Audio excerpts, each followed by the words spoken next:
오늘은 내 자신을 알라라는 제목의 하나님 말씀을 전하겠습니다. 오늘 또 이렇게 초청받고 오신 새로 오신 분들 진심으로 환영합니다. 우리 오늘 이제 새로 오신 분들이 좀 많은데요. 제가 어떤 설교를 할까, 우리들에게 복음의 핵심을 말씀을 드려야 되는데 이런 생각을 하면서 쭉 설교를 뭘 준비할까 생각하다가 저희가 원래 로마서를 쭉 강의하고 있거든요. 로마서 1장부터 쭉 설교를 하고 있는데 2장, 1장, 2장이 전부 다 복음을 말하고 있으니까 굳이 다른 걸 할 필요가 없겠다 싶어서 복음을 아주 잘 설명하고 있는 로마서를 여러분들에게 잘 설교를 해드리겠습니다. 그래서 처음으로 오신 분들도 있고요. 다른 교회를 다니다 오신 분도 있을 텐데 오신 김에 복음이 뭔지, 어떤 게 왜 예수 그리스도를 믿어야만 되는지를 잘 기억하셨다가 여러분 마음속에 좋은 결심을 좀 하시길 바랍니다. 이 로마서는요, 가장 성경 중에서도 복음의 교리를 가장 잘 나타낸 성경이 로마서고요. 그 로마서 중에서도 가장 이제 핵심이 되는 게 뭐냐 그러면 로마서 1장 16절 말씀이거든요. 로마서 1장 16절 말씀인데, 내가 복음을 부끄러워하지 아니하노니 이 복음은 모든 믿는 자에게 구원을 주시는 하나님의 능력됨이라. 첫째는 유대인에게요, 또한 헬라인에게라 라고 했거든요. 그러니까 로마서의 시작은 뭐냐 그러면 복음, 우리에게 구원을 주시는 복음이다, 이게 이제 서론으로 나오고, 그 이후에 로마서 모든 부분은 이 복음이 뭔지를 쭉 설명을 해 나가는 겁니다. 쭉 설명을 해 나가는데, 이제 이 복음을 설명하기 이전에 우리가 뭘 알아야 되냐 그러면, 그럼 우리 인간이 오늘 설교 제목처럼 너 자신은 어떤 존재냐는 거예요. 네 자신이 어떤 존재라는 것을 아는 사람만이 진보가 있는 거 아니겠습니까? 자기 자신이 어떤 존재인지를 깨닫지 못하는 사람은 항상 그 모양 그 꼴로 앉아 있는 거예요. 그런데 내가 어떤 존재인가를 아는 것은 나를 더욱더 성장시킬 수 있는 시작점이라고 할 수가 있겠죠. 그래서 여기 바울은 로마서 1장을 설교하면서 너희 자신을 분명하게 이야기를 합니다. 바로 이제 그 부분이 1장 쭉 나오는데, 특별히 1장은 예수님을 믿지 않는 이방인들, 여기서 이방인들이라는 것은 예수를 믿지 않는 자들을 이야기합니다. 그들을 향해서 뭐라고 하느냐, 이제 18절 한번 봐볼까요? 18절. 이방인들에 대한 죄를 이야기하면서 그러니까 이방인들도 하나님께 구원을 받아야 될 존재니까 이방인들의 자신을 어떻게 평가하고 있냐 그러면요, 하나님의 진노가 불의로 진리를 막는 사람들의 모든 경건치 않음과 불의에 대하여 하늘로 쫓아 나나니. 지금 무슨 말이냐면, 하나님을 믿지 않는 이방인들에게는 기본적으로 하나님의 진노가 임하여 있다 이 말이죠. 그들은 가치 중립적으로 있는 게 아니라 하나님의 진노 아래 있다, 하나님의 노여움 아래 있다. 그게 그 복음의 시작이에요. 그러니까 여러분들이 교회를 다니든 안 다니든 상관없이 이미 교회를 나오기 옛날 전부터 성경에는 그렇게 신앙생활을 하지 아니한 자들은 하나님의 진노 속에 있는 자들이라고 아예 딱 규명을 해놨습니다. 그걸 논쟁하고 따지고 그럴 자식이 없는 거예요. 성경에는 나오면은 우리 교회는 법입니다. 헌법처럼. 그런데 성경에는 뭐라고 있습니까? 너는 죄다라고 이제 진노 아래 있다라고 18절 말씀에 이방인들에 대한 정죄를 한 다음에요. 그 다음에 20절 말씀에 창세로부터 그의 보이지 아니하는 것들 곧 그의 영원하신 능력과 신성이 그 만드신 만물에 분명히 보여 알게 되나니 그러므로 저희가 핑계치 못할지니라, 이렇게 했거든요. 그러면 이제 예수님을 믿지 않은 자들은 뭐라고 하냐면, 아이고 저는 몰랐습니다, 저는 성경도 한번 못 봤고요, 저는 목사님들로부터 한 번도 전도도 못 받았습니다, 저는 몰랐어요 라고 할 때 사도 바울이 뭐라냐면 핑계하지 말라는 겁니다. 모르긴 뭘 모르냐는 거예요. 다 알면서. 왜? 우리는 어떻게 살 것인가를 초등학교 때, 중학교 때 윤리시간, 도덕시간 다 배웠잖아요. 유치원 때 다 배웠지 않습니까? 어떻게 사는 게 선이라는 거 다 배웠잖아요. 왜 모릅니까? 다 알죠. 근데 문제는 뭐예요? 못 살았지 않습니까? 그렇게. 그렇게 안 살고 그렇게 못 살았지 않습니까? 우리는 몰라서 못 산 게 아니라 알면서도 못 살았지 않습니까? 바로 지금 바울이 그렇게 이야기하는 거예요. 핑계하지 마라. 너희들 20절에 창세로부터 그의 보이지 아니하는 것들 곧 그의 영원하신 능력과 신성이 그 만드신 만물에 분명히 보여 알게 되나니, 이게 뭐냐면 하나님이 정해주신 윤리와 법도를 너희가 왜 모르냐 이 말이야. 다 알고 있으면서. 세상을 봐라, 자연을 봐라, 그리고 사회를 봐라. 거기 안에 윤리도덕이 다 있지 않느냐? 왜 너희들이 모른다고 하느냐? 쭉 이제 그렇게 나옵니다. 쭉 나온 다음에 그러면 너희들이 그 분명히 하나님이 원하시는 게 뭔지 알면서도 불구하고 그렇게 살지 않았던 너희들은 그 어떻게 되느냐? 어떤 상태로 되었느냐? 이게 뭡니까? 28절 봅시다. 28절. 또 저희가 마음에 1장 28절입니다. 또 저희가 마음에 하나님 두기를 싫어하며 하나님께서 저희를 그 상실한 마음대로 내어버려 두사 합당치 못한 일을 하게 하셨으니, 이게 뭐냐면, 그래? 너희들 그렇게 하나님 말씀 듣고 싶지 않니? 너희들 창조했던 그 하나님 말씀 그렇게 듣고 싶지 않아? 그럼 너희들 마음대로 살아. 이렇게 한다는 거예요. 이게 바로 상실한 마음대로 그냥 두셨다라는 것이죠. 하나님이 너희들이 그래 예수 믿지 않고 그럼 네가 인생 계획하고 살았으면 그렇게 살아라. 그렇게 우리 하나님 우리를 자유를 주신 거예요. 자, 그런 자유를 가지고 살아갈 때는 어떤 현상들이 발달하느냐? 29절에 보니까 곧 모든 불의, 추악, 탐욕, 악의가 가득한 자요, 시기하는 자요, 살인하는 자요, 분쟁하고 사기, 악독이 가득한 자요, 수군수군하는 자요. 이런 식의 죄악들은 왜 나오냐 그러면 하나님이 우리를 방치했기 때문에 이런 식이 나오는 거예요. 우리는 하나님 말씀에 순종하고 싶지 않거든요. 하나님, 나는 내 나름대로, 내 독립적으로, 내가 지금 몇 살인데 누구 말을 듣겠습니까? 내가 인생의 철학이 있고 가치가 있는데 내 인생대로 살겠습니다. 그래, 마음대로 살아. 마음대로 살 때 그때 나타난 형태가 여기 보면은 추악, 탐욕, 악의가 가득한 자요, 시기, 살인, 분쟁, 사기, 악독이 가득한 자요, 수군수군하는 자요. 30절 보십시오. 비방하는 자요, 하나님 미워하시는 자요, 능욕하는 자요, 교만한 자요, 자랑하는 자요, 악을 도모하는 자요, 부모를 거역하는 자요. 여러분 여기에서 단 하나라도 안 걸립니까? 전부 다 걸리죠? 교회를 다니지 않는 사람은 이거 다 걸리지 않습니까? 그렇잖아요. 그러니까 지금 바울이 너희들 이방인들 말이야, 교회 안 다니는 사람들 이 상태에 있지 않느냐, 이렇게 딱 이야기한 겁니다. 1장에. 그러니까 그걸 딱 듣고 있던 유대인들이 아멘, 맞아요, 바울 선생님 말이 맞아요. 그러니까 2장에 접어들면서 사도 바울이 스톱한 거예요. 스톱. 너희들이 내 말을 아직 이해를 못했나 보다. 너희들이 아직 내 말을 이해를 못했나 보다. 이것은 너희들도 포함된다라는 겁니다. 너희들도 포함된다. 그게 바로 2장 1절입니다. 보십시오. 그러므로 남을 판단하는 사람아, 맞아요, 이방인들, 예수 믿지 않는 사람들은 그렇게 삽니다. 죄에 가득 찼죠. 저들 정말 나쁜 놈입니다 라고 할 때 바울은 아니야, 너희도 나빠, 이 이야기를 하는 겁니다. 예수 믿는 자, 성경 많이 아는 자에게도 동일하게 이야기를 하는 것이에요. 유대인들은요, 2000년 전의 유대인들, 또 고대 시대 유대인들은 다른 어떤 민족보다 윤리적이고 도덕적이었습니다. 제일 윤리적이고 도덕적이었어요. 그래서 우리 인간들 마음속에는 근본적으로 하나님의 형상이 아직까지 흐릿하게 있기 때문에 우리 인간들이 좋아하는 것은 선하고 착한 것을 좋아해요. 그것을 선호합니다. 자기는 그렇게 살지 못해도 누가 착하고 선하면은 참 그를 존경합니다. 그런데 이 2000년 전에 예수님이 오실 때, 또 그 이전에 고대부터 유대인들은 다른 이방인들의 삶보다는 비교할 수 없을 정도로 도덕적으로 선했습니다.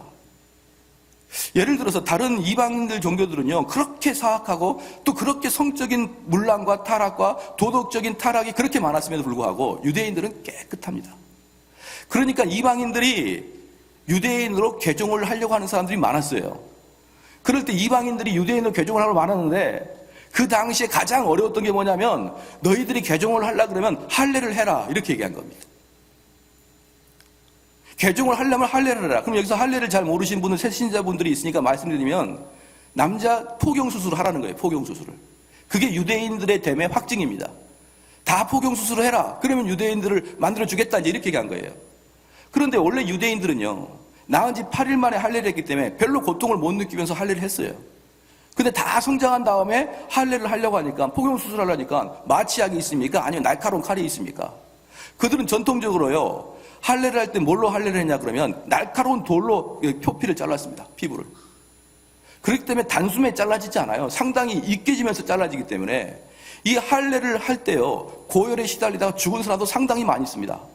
그러니까 이들이 유대계로 개종하려고 하는 사람이 그렇게 많았기 때문에, 예? 유대인으로 개종하려는 사람이 그렇게 많았기 때문에 이 할례 문제가 대단히 큰 문제가 됐고요. 바로 사도 바울이 그 할례를 안 해도 그리스도인이 되는 것은 아무 문제가 없다라고 말한 게 사도 바울이었습니다. 얼마나 많은 사람이 유대교로 와려고 했으면. 왜요? 착하니까, 도덕적이니까, 깨끗하니까, 우리 남편도 좀 저렇게 살고 싶으니까, 나도 좀 저렇게 살고 싶으니까, 그렇게 깨끗하니까, 그렇게 도덕적으로 올바르니까, 특징이 뭡니까? 남 판단하는 겁니다. 야, 니네들 그렇게 살면 안 돼. 어? 너희들 말이야, 그거 아니야. 그건 옳지 않아. 의롭지 않아. 너 틀렸어. 라고 입 바르게 이야기하는 애들이 유대인이었습니다. 그래서 여기에서도 사도 바울이 열심히 이방인들의 잘못, 시기하고 수군거리고 질투하고 이런 것들 나무 빌방하고 이러한 이야기들을 하니까 유대인들은 맞아요. 이방인들은 욕을 먹어도 싸요. 이렇게 이야기합니다. 맞습니다. 그들은 아주 나쁜 놈입니다. 그러니까 사도 바울이 야, 스톱. 이거 너희들한테도 포함된다. 라고 하는 이야기입니다. 유대인들은요, 성경을 가지고 있었고요. 처음부터 성경을 암송했고 성경을 깊이 연구했습니다. 그러면서 주님을 죽였어요. 성경을 보면서 우리 예수님을 죽였습니다.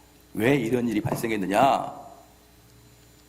유대인들의 바로 이런 성향, 즉 그 죄는 나에게 속한 게 아니라 쟤들에게 속합니다. 그 죄는 나를 지적하는 게 아니라 옆 사람을 지적합니다.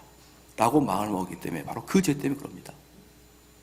우리 예수님이 신약 성경에 보면은 예수님이 그 바리새인들은 유대인들의 아주 높은 스승들이거든요. 바리새인들은 유대인들의 아주 높은 스승인데 그 유대인들 바리새인들과 예수님이 많이 논쟁을 합니다. 논쟁을 많이 해요. 근데 왜 논쟁을 하냐 그러면 이 두 가지 때문에 논쟁을 합니다. 첫 번째는 너희도 똑같은 죄인이야. 예수님의 설교를 가만히 듣고 있으면 너희도 죄인이야. 이게 들리거든요. 두 번째는 죄인 이방인들도 구원을 받을 수 있어. 이 소리였습니다. 이 소리가 바리새인들, 유대인들한테는 대단히 듣기 싫어서 결국 이런 것들 때문에 예수님 미움을 받고 결국 죽음까지 가게 된 겁니다. 첫 번째는 뭐라고요? 너희들도 그 죄인이야. 유대인들은 자기들은 죄인이 아닙니다. 자기는 선택받은 백성이에요. 자기는 가만히 있으면 천국 갑니다. 근데 너희도 죄인이야. 두 번째는 이방인들도 구원받을 수 있어. 여러분, 이것 때문에 우리 주님이 돌아가신 겁니다. 그리고 지금 제가 여러분에게 말씀드리고 싶은 건 뭐냐면 바로 여기 앉아있는 당신들 죄인이라고요. 빼도 박도 못할 죄인이라는 걸 제가 검증을 해드리려고 모였고, 바로 이 자리에서 내가 정말 죄인이구나를 깨닫는 사람들은 하나님께 구원의 도의 시작의 출발점에 있을 것이고, 여전히 나는 그렇게까지 죄 없습니다 라고 말하는 사람은, 끝까지 그렇게 하는 사람들은 유대인이 우리 주님을 죽였듯이 아마 설교자를 죽이려고 달려들 것입니다. 유대인들이 우리 예수님을 십자가에 못 박았듯이 이 설교 자체를 십자가에 못을 박고 싶을 것입니다. 그러나 성경은 분명히 말합니다. 네 자신을 알라. 네 자신이 어떤 존재인가 깨달아야 된다. 그러면 우리가 얼마나 남을 판단하고 남을 정죄할 수 있는 그런 자격이 있는지 한번 봐봅시다. 우리가 한번 봐봐야 돼요. 많은 사람이 이번에 어떻습니까? 얼마나 우리가 잘 판단하냐면요, TV 리모컨을 이렇게 돌리다가 또는 컴퓨터를 이렇게 인터넷에 살피다가 악한 자들이 나오면 얘 진짜 나쁜 놈이다. 이런 놈은 어때? 마땅하다? 벌 받아야 마땅하다. 우린 TV 보면서, TV 볼 때 런닝 입고 TV 보면서, 추리닝 입고 TV 보면서 아무것도 안 하면서 마음속으로는 쟤 나쁜 놈 그러는 거예요. 그게 무슨 말이냐면 나는 최소한 저놈 같지는 않다는 겁니다. 나는 최소한 저렇게 나쁘진 않다는 거예요. 여러분, 지난주에 전국을 떠들썩했던 사건이 뭡니까? 비리 유치원 사건이죠. 야, 어떻게 예를 기리는 이 유치원 원장이 이렇게 비리를 저지를 수 있는가라고 여러분 흥분하지 않았나요? 근데 물어보겠습니다. 여러분은 유치원 한번 경영해 보셨나요? 유치원을 경영해 보시고 그 유치원 사장의 마음을 아십니까? 나는 유치원을 경영해 봤으면은 나는 그런 사람이 되지 않았을까요? 뉴스 보니까 희한한 일을 이야기하더라고요. 희한한 말을 이야기합니다. 야, 유치원을 하면서 돈 벌려고 유치원하냐? 이렇게 이야기하는 사람이 있습니다. 사랑하는 성도 여러분, 돈 안 벌려면 뭐하러 유치원합니까? 제가 무슨 예수님입니까? 아니 무슨 성직자입니까? 돈을 벌려고 유치원 사업을 하는 거 아닙니까? 그런데 왜 그 사람에게 아주 선지자와 같은, 성직자와 같은, 심지어 예수님과 같은 그런 높은 기준을 대고 어떻게 유치원에서 돈 벌려고 유치원하냐? 그렇게 이야기합니까? 여러분 유치원 경험 한번 해보셨습니까? 그래가지고 아무것도 모르고 그냥 나쁜 사람이다. 계속 이야기하는 거예요. 여러분들 판단할 자격이 있습니까? 그들을 판단할 자격이 있어요? 나는 최소한 그렇게 안 하겠다. 그렇게 생각할 수 있겠죠. 제발 한번 유치원을 경영 한번 해보시길 바랍니다. 어떤 마음이 드는지. 그들이, 유치원 선생님들이, 원장들이 너무 억울해서 유치원 폐쇄하겠다. 유치원 원장들 모여서 데모하겠다. 그런 마음 저는 100% 이해가 됩니다. 100%. 우리는 너무 쉽게 상대를 비난하지 마십시오. 판단하지 마십시오.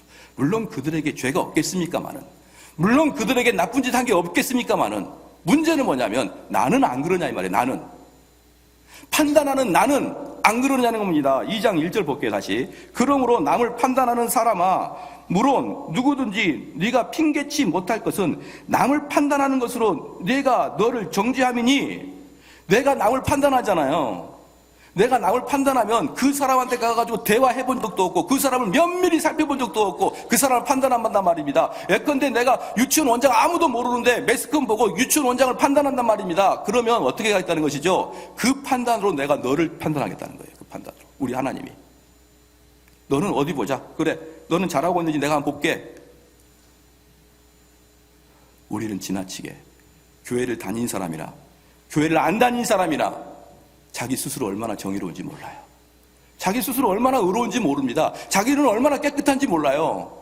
그래서 인터넷이나 뉴스에 한 번 마녀 사냥 당하면 전 국민이 달려들어서 나쁜 놈 그러고 앉아있는 거예요. 대화해 보셨습니까? 그들과 왜 이렇게 했는지 한번 물어나 보셨습니까? 그러면 우리가 그렇게 남들을 판단할 만큼이나 우리가 정말 어떤 그 판단 기준을 넘어선 그런 좋은 사람이냐, 누구를 판단하려고 그러면 기준이 있어야 될 거 아닙니까? 그럼 우리도 기준을 한번 보자고요.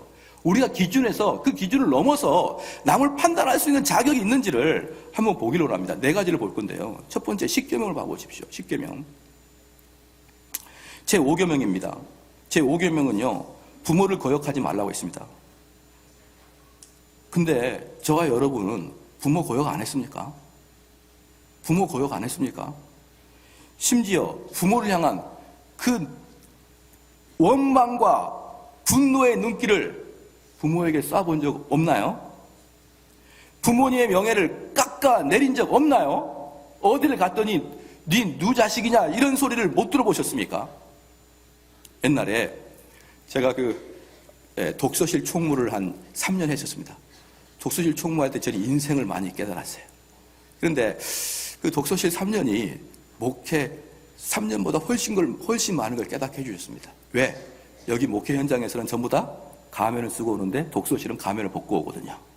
야, 이게 인간들의 이 진면목이구나, 민낯이구나라는 걸 발견한 게 독서실이었는데요. 그때 저희 동네에서 가장 오래된 교회가, 가장 큰 교회가 하나 있었습니다. 이름만 들어도 다 아는 그런 교회인데요. 그 교회 담임 목사님 아들이 저희 독서실 다녔어요. 근데 그 아들이 독서실 다녔는데 그 아들은 중학교 때 역도를 했습니다. 역도. 그러다가 허리를 다쳐가지고 역도를 안 하고 이제 그냥 일반 고등학교를 갔어요. 그러니 역도를 해놨으니 키는 작고 옆으로 넙직합니다. 그냥 걸어가면 조직폭력배쯤 생겼어요. 근데 그 친구가 저기서 걸어오면 저는 그 친구가 오는 걸 알아요. 왜? 니코틴 냄새가 나니까. 고등학교 3학년이 저기서 와도 니코틴 냄새가 나는 거예요. 근데 걔가 얼마나 성격이 고약하냐 그러면 조금만 화가 나면은 벽을 빵빵 쳐가지고 구멍을 똥똥 뚫어 놓습니다. 지타를 깨는 것은 취미예요. 그러니까 온 동네 사람이 숙덕숙덕 뭐라고 하느냐. 야, 그 목사님 지 애나 잘 간수하라 그래라. 대형교회 목사하지 말고 지 애나 간수 잘해라 그래라 라는 걸 얼마나 많은 사람이 그랬을까요? 여러분들의 행동 때문에 여러분의 부모가 이런 깎아내림, 명예의 깎아내림 당한 적 없을까요? 여러분들은 제 5계명을 어기지 않았습니까? 제 6계명 살인하지 말라 그랬지요. 하나님께서 우리의 행위를 보지 않냐고 우리 마음을 보신 하나님께서는 우리가 실질적으로 살인하지 않아도 내 마음속에 죽이고 싶은 마음, 시기하고 질투하는 마음, 미워하는 마음, 여러분 하나님 다 보고 계신 거 아시지요?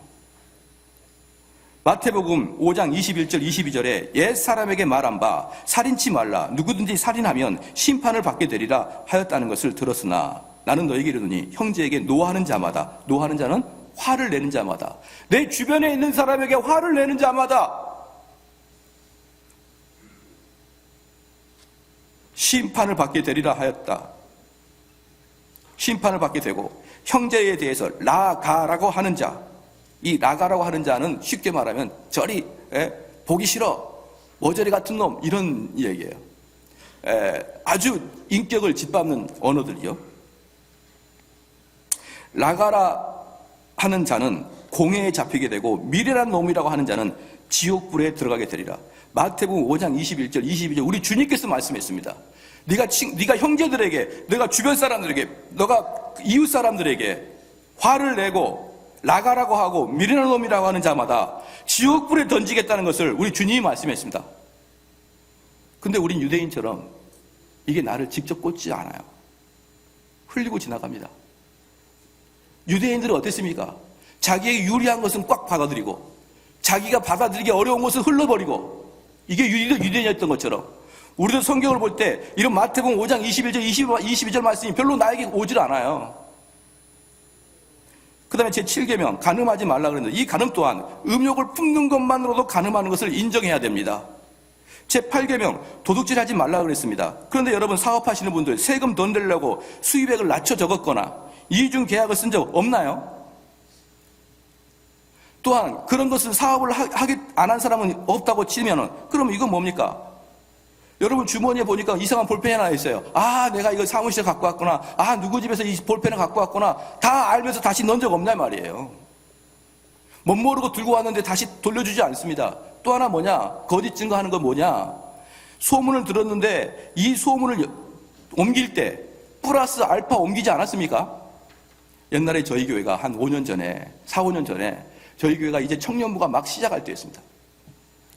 그런데 청년부가 인원이 10명도 안 되는데 갑자기 서너 명이 들어왔어요. 그러면서 그 서너 명이 들어오면서 동시에 청년부가 20명 이상 급속하게 갑자기 성장을 했습니다. 그 중에 이제 저희 교회랑 좀 마음이 안 맞아가지고 그 두세 명이 나가면서 또 서너 명을 같이 데리고 나간 거예요. 그랬더니 원래 10명 정도 시작했다가 20명 됐다가 다시 10명으로 원상태로 원상복귀가 됐습니다. 그런 것을 보고 있는 제 마음이 얼마나 마음이 아팠겠습니까? 아, 청년부가 이 교회 기둥이 돼야 되는데 이 청년부가 클락말락 하다가 싹이 잘리는 게 얼마나 마음이 아팠겠습니까? 그러면 이 마음 아픈 것을 우리 성도들한테 이야기하게 되면 좋을 게 뭐가 있습니까? 그래서 목사님들한테 이야기한 거예요. 목사님들 만나가지고 우리 교회가 그냥 청년부가 좀 성장하려다가 아주 청년부가 뿌리채 흔들리게 생겼다. 그렇게 이야기했죠. 그리고 보름 후에 전화가 왔습니다. 어떤 선배님 목사님도 전화가 왔어요. 아주 그 치근한 마음으로 전화했습니다. 정 목사, 교회가 뿌리채 흔들린다며. 저는 깜짝 놀랐어요. 그러면 저한테 이야기를 들은 사람이 플러스를 해가지고 그 사람한테는 어때요? 교회가 넘어가게 생긴 거예요. 아, 이제 교회가 건물을 새로 짓고 빚도 좀 있다고 말 들었는데 넘어가나 보다. 그리고 그분이 저한테 위로의 메시지를 전했습니다. 이게 모든 사람은 마찬가지 아니에요? 모든 사람은 뭔가를 들었을 때 플러스 알파로 전해주지 않느냐 이 말이에요. 그건 거짓말입니다. 여러분 8계명 어긴 거죠. 제 9계명은 뭡니까? 8계명 도둑질하지 말라. 9계명이 거짓말하지 말랍니다. 그죠? 제 10계명은 탐내지 말라는 거예요. 정말 이 십계명이야말로 우리가 탐내는 게 뭡니까? 남의 것을 갖고 싶은 거예요. 탐내는 것은 내가 손을 집어서 가져오는 거 아닙니다. 손을 집어서 가져온 것은 도둑질하지 말라는 거예요. 탐내는 것은 가져오기 이전의 마음 상태를 이야기합니다. 그러니까 십계명의 제 10번째 계명은 분명히 하나님께서는 우리에게 너 마음속 들여다보겠다는 거예요. 탐심 갖지 말라는 겁니다. 아우, 저거 잘된 거 보니까 꼴이 보기 싫어. 네? 우리나라, 저는 뭐 다른 나라 사람하고 대화를 잘 안 해보니까, 만약에 우리가 대화를 나눌 때, 식사를 하는데, 아이고, 그 집 딸내미가 이번에 시집을 갔는데 글쎄 알고 보니까 사기꾼이래, 남자가. 응? 사기꾼이래. 대학도 안 나왔는데 명문대 나왔다 그러고, 직업도 없는데 높은 직위라 그래요. 사기꾼이래. 그러면 어때요? 어머. 듣고 싶어서 난리를 칩니다. 이야기해봐. 어머 하면서 이야기 좀 해봐. 그게 인간의 악이에요. 근데 만약에 이번에 길순이 딸내미가 시집을 했는데 의사래. 의사라고 다 좋은 거 아니다. 이러면서 밥 먹는 거예요. 그게 요즘에 의사가 옛날 의사냐? 야, 밥 먹어. 야, 그게 행복해야지. 돈 많이 번다고 좋냐? 이렇게 끝냅니다. 근데 사기꾼하고 결혼했다면 계속 이야기해봐. 계속 나를 흥분시켜줘. 여러분, 이게 탐심이에요. 탐심. 알잖아요. 듬뿍 쌓여 있지 않습니까, 우리가? 십계명 어느 거 하나 통과하는 거 있습니까? 5계명에서 우리 10계명까지 제가 말씀드렸는데 이 중에 하나라도 통과한 게 있냐 이 말이에요. 한참 미달이죠. 한참 미달인데 누구를 평가하고 누구를 판단합니까? 그럼 또 어떤 사람이 그럽니다. 또 어디서 들어와가지고 목사님, 구약은 구약이고요, 신약은 사랑의 하나님 있잖아요. 또 어디서 들은 건 있어요. 그러면 신약은 뭐라 그러냐? 산상수훈입니다. 산상수훈을 보자고요. 우리 주님이 직접 말씀했던 마태복음 5장의 산상수훈을 보면요, 이 산상수훈은 모세의 율법을 그대로 가져왔고 하나도 훼손시키지 않았습니다. 거기다가 우리 마음속까지 들여다보는 게 산상수훈이에요. 자, 봅시다. 심령이 가난한 자는 천국이 저희 것이요, 애통하는 자는 위로를 얻을 것이요, 온유한 자는 땅을 기업으로 받을 것이요, 의에 줄이고 목마른 자는 배부를 것이요, 긍휼히 여긴 자는 긍휼히 여김을 받을 것이요, 마음이 청결한 자는 하나님을 볼 것이요, 화평케 하는 자는 하나님의 아들이라 일컬음을 받을 것이요, 의를 위하여 핍박받는 자는 천국이 저희 것입니다. 사람들은요, 자기가 어느 정도 얼추 애통하고 또 자기가 온유하대요. 목사님, 저는 성기를 잘 내지는 않아요. 원래 저는 성기를 내지 않는데 이 인간은 불쑥불쑥 성기를 내요. 저는 의에 줄이고 목마르답니다. 목사님, 저는 불의를 보면 못 참아요. 불의를 보면 못 참습니다. 저는 의로운 자예요. 목사님, 저는 긍휼히 여긴 자입니다. 거지를 보면 그냥 갈 수가 없어요. 저는 긍휼히 여기고 싶어요. 저는 마음이 깨끗합니다. 목사님, 제 눈을 보세요. 제가 겉과 속이 달라 보여요? 그럼 제가 달라 보여, 그렇게 말할까요? 안 달라 보여. 맞죠? 저는 안 달라 보여요. 저는 말하는 대로 지키고 속에 있는 것을 말합니다. 저는 겉과 속이 비교적 동일합니다 라고 이야기하지, 저한테 말하면서 목사님, 저는 이중인격이 한 명도 없었어요. 저 말하는 것은 전부 다 이중인격이에요. 딱 한 번 있었네요. 어떤 분이 외국 여행 갔다 오다가 꿀을 하나 주더라고요. 꿀을 주면서 목사님, 이거 진짜라고 샀는데 가짜 같아요. 그러고 주더라고요. 그 사람 외에는 속마음과 겉을 진심으로 이야기한 사람을 거의 본 적이 없어요. 시간이 지나니까 설탕물이 나오기 시작하더라고요. 가짜를 산 것 같아요. 마음이 청결합니다. 저는 마음이 청결한 편이에요. 저는 화평케 합니다. 어느 곳에 가서는 저는 싸움을 유발하지 않아요.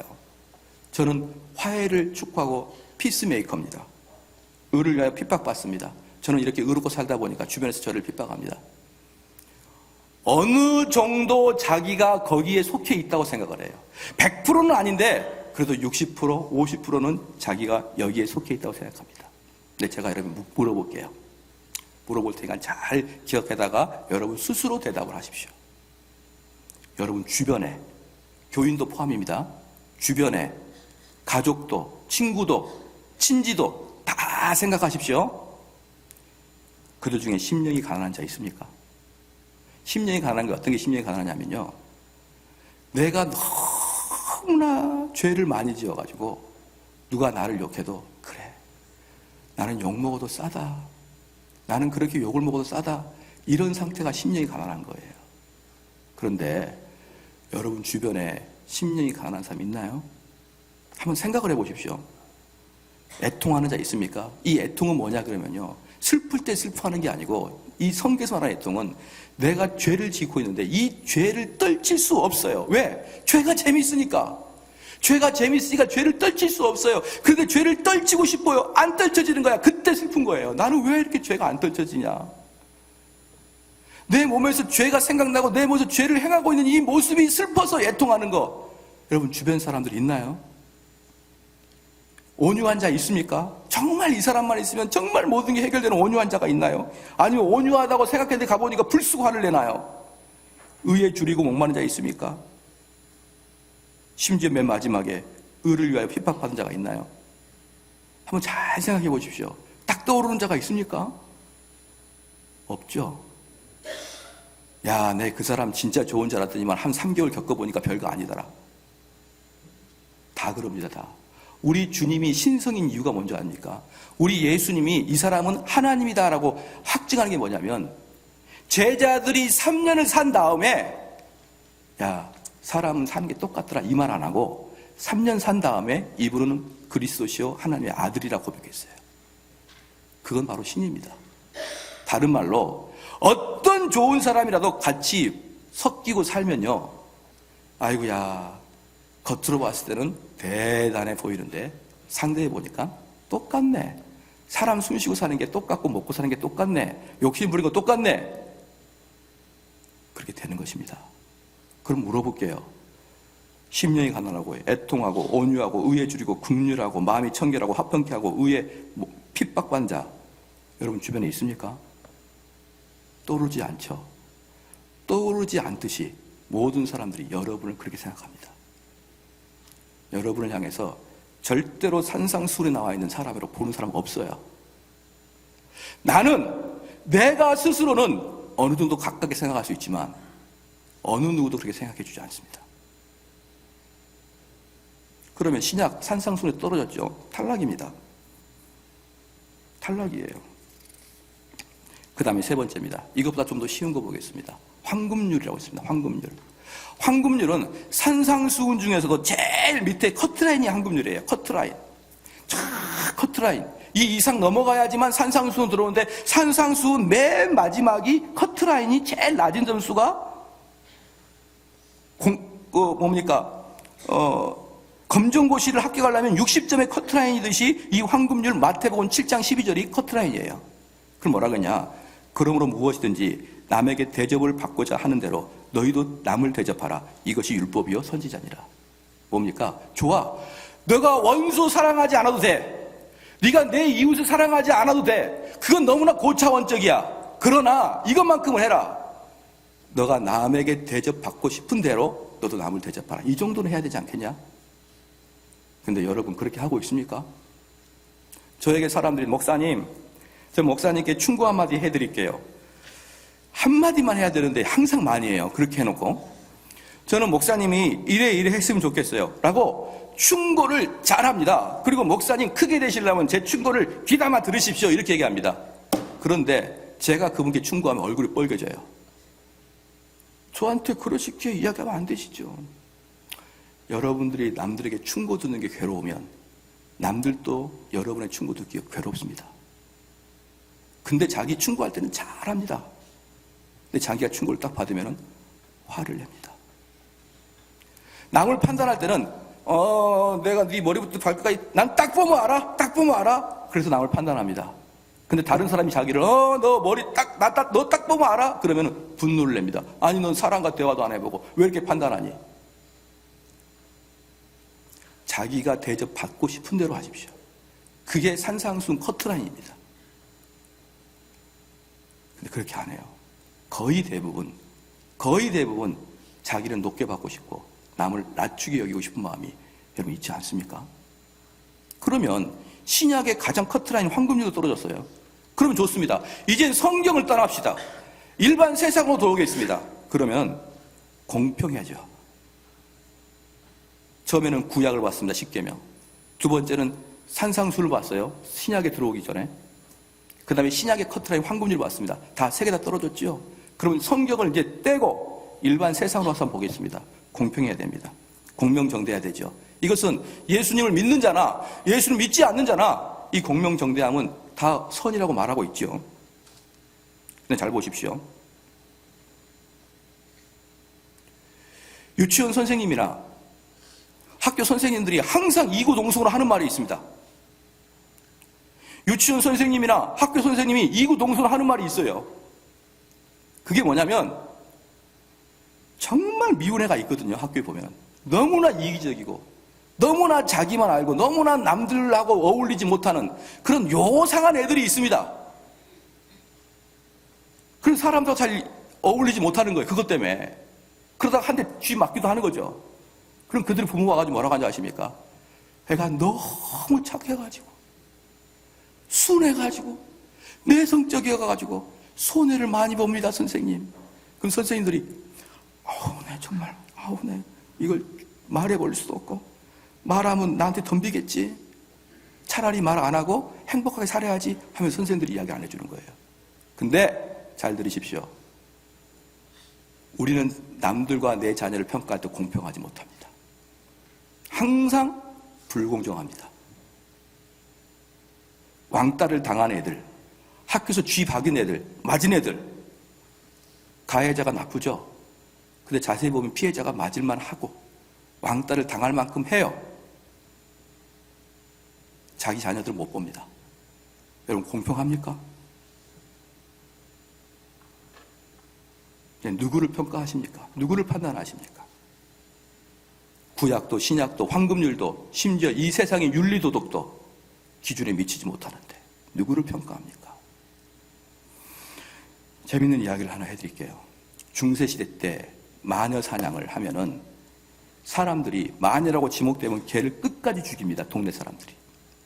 그러니까 우리가 그 책을 읽고 이 중세시대 사람들 진짜 무지하다. 진짜 무지해.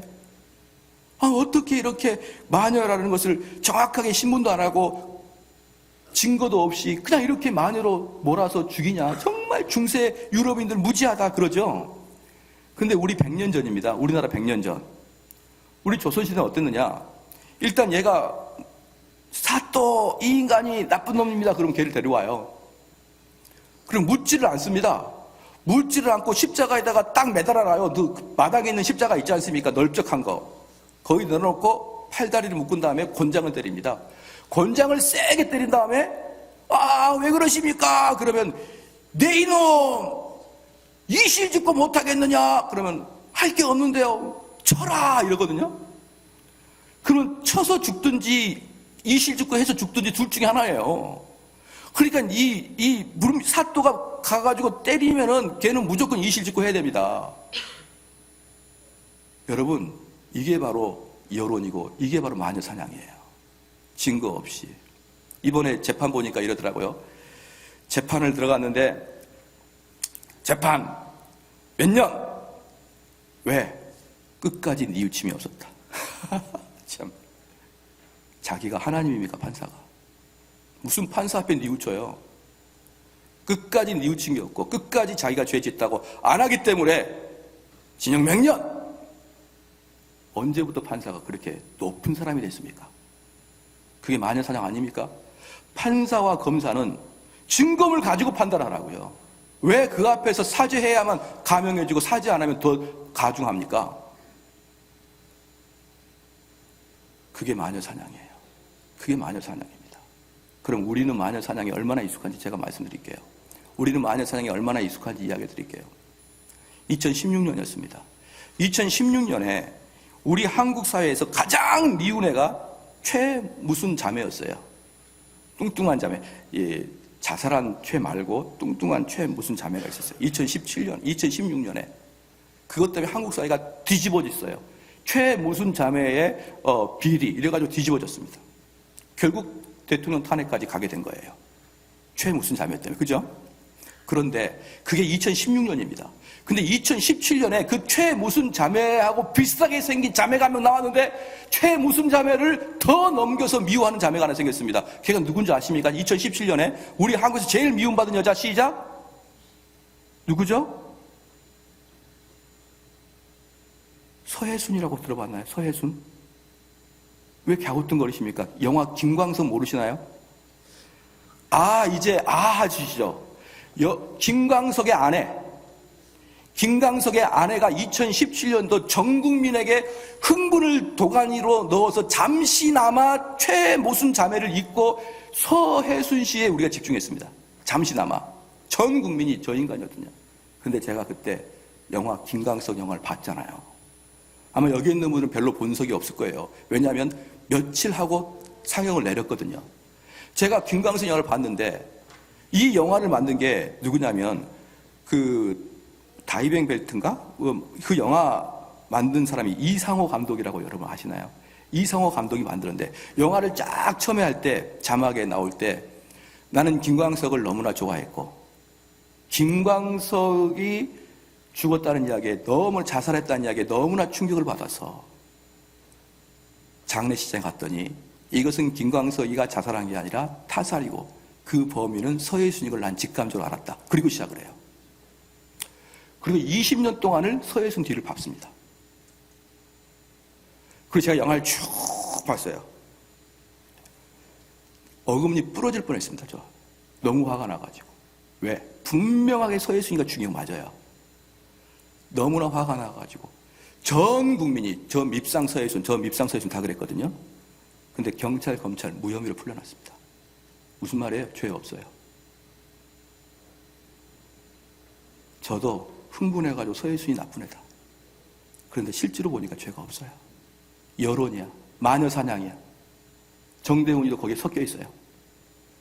제가 말씀을 드리는데 2000년 전에 저희가 예루살렘에 있었으면 저나 여러분이나 예수 죽여라 그랬을 거예요. 왜? 우리는 마녀사냥에 익숙하니까. 듣도 보지도 않습니다. 들어보지도 않습니다. 그 가해자가 어떤 사람인지 들어볼 생각 없습니다. 일단 나쁘다 그러면 죽이고 봐야 되는 거예요. 그 서혜순이 지금 어떻습니까? 한국 살기 싫다고 이민 간다고 그럽니다. 너무나 큰 상처를 받아가지고. 그 영화 만든 이상호 감독 뭐합니까? 지금 활개를 치고 다닙니다. 떳떳합니다. 그리고 그렇게 전 국민들이 죄를 보기 싫어하고 죽여라, 감옥에 넣어라, 재수사해라 이렇게 손가락질했던 사람들 뭡니까? 다 자기 일상의 생활에서 아무것도 아니고 살아갑니다. 한 명 죽여놓고. 이게 저와 여러분이에요. 근데 누구를 판단합니까? 여러분 그렇게 하지 마십시오. 그렇게 하지 마십시오. 우리가 뭐가 정의롭다고? 저 대형교회 목사들 잘못했느니, 저 대형교회 물량주의니, 저 사장이 갑질이니 그런 이야기 할 자격이 됩니까? 저는 정말 우리 사람들 너무한다. 내 자신을 몰라도 너무 모른다. 너무 모른다. 그러면 이제 복음이 바로 여기서부터 시작되는 거예요. 너희들이 이런 존재야. 너희들이 이런 존재면 한번 봅시다. 그러면은 한 사람을 마녀사냥 시켰으면 마녀사냥 했던 사람들은 벌받아야 마땅하는 거 아니에요? 한 사람 죽었잖아요. 자살했지 않습니까? 이번에도 유치원에서 몇 명 자살했지 않습니까? 문 닫아버렸지 않습니까? 그러면 혹시 그들은 잘못한 거 있어도 잘못을 일을 했는데 열이나 수문이나 100의 벌을 받게 되면은 그 마녀사냥이죠. 그러면 그렇게 한 사람들 벌받아야 되죠. 근데 아시다시피 활개치고 다닙니다. 이상호 감독 활개치고 나도 여러분도 편안하게 살아갑니다. 그럼 이게 정의로운 사회입니까?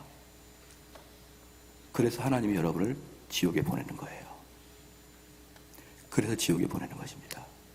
일평생 쑥덕거리고 일평생 욕하고 일평생 사람 죽이고 다 불공평하게 자기와 자기 자녀에게만 옳다고 여기고 남들은 다 아니고.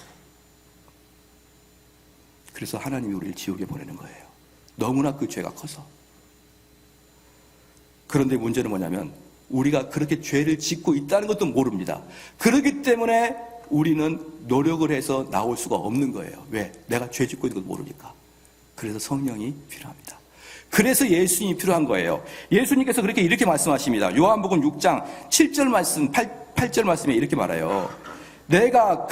그가 누구냐면 성령입니다. 내가 그를 너희에게 보내리니 그가 와서 죄에 대하여 의에 대하여 심판에 대하여 세상을 책망하시리라.